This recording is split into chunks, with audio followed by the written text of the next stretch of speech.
title nebulizer kasi use 3 bina dark hai.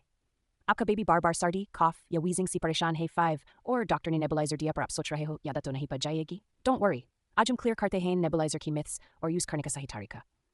Nebuliser आदत नहीं देता 3 myth busted. नेबुलाइजर कोई नशा नहीं देता.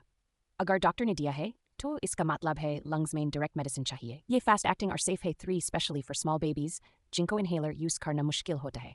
2 सही तरीके से नेबुलाइज कैसे करें?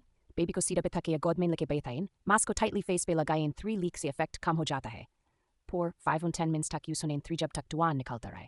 कभी भी बीच में बैंड मत करें. बच्चे को डिस्ट्रैक्ट करने के लिए कार्टून या राइम चला सकते हो. 3 क्लीनिंग मिस्टेक. जो सब करते हैं नेबुलाइजर का मास्क और चैम्बर हर यूज के बाद गर्म पानी से धोना चाहिए. सोप यूज करें बट कभी भी ब्लीच या हार्श केमिकल नहीं. ड्राई करना जरूरी है. 3 वरना इन्फेक्शन का रिस्क बढ़ सकता है. 4 कोल्ड एयर नेबुलाइजर से बच्चे का कफ बढ़ेगा. 3 फॉल्स. वो लिक्विड मेडिसिन है और नेबुलाइजेशन से लंग्स तक इजीली पहुंचता है. सिर्फ कोल्ड वेदर से मास्क हटा के देना गलती है. 3 प्रॉपर डिलीवरी नहीं होती. Bonus parent tip. डॉक्टर से पूछें 3 सिलिंग के साथ या ब्रोंकोडिलेटर के साथ. खुद से नेबुलाइज करना हर बार जरूरी नहीं हो. 3 dose and frequency doctor decide करेगा. अगर आपका बेबी नेबुलाइजर यूज करता है लिखिए 3 सीलियर लंग्स 4 कमेंट में. मैं आपको भेजूंगी एक easy nebuliser dose and don't guide. Subscribe करें टाइनी टॉट्स एंड टिप्स के लिए. रिजान हर पैरने का कॉन्फिडेंट एंड अवेयर.